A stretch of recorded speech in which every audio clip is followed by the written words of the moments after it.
Going sana ako ng isang barko, cruise ship. Hindi ako nakapasa sa clearance for abroad. Nang makikisip ko, occupational disease, siguro yun nung galing ako ng Africa.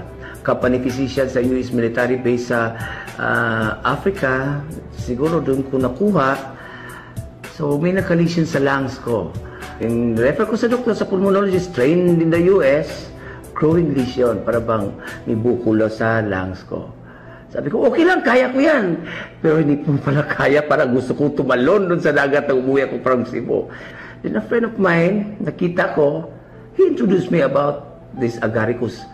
And then nang mabasa ko, yun, a very potent and very strong immune booster. Pang-booster mo na sa sarili mo, sa immune system ng body mo, para malabanan yung tumutubo na lesion sa lungs. So why not try agaricus? So sinubukan ko yon. 3 times a day, 2 capsules for 1 month, 1 capsule 3 times a day for 2 months, ganon. Din tuloy-tuloy 1 capsule once a day. Then pinarepit ako every 3 months ng x-ray.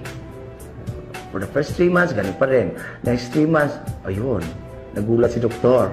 Oh, ano bang ginawa mo? Vegetables lang at saka yung agaricus. Yun lang talaga. At saka yung papaniwala ko sa Lord. Si Lord naman talaga nagbibigay nito.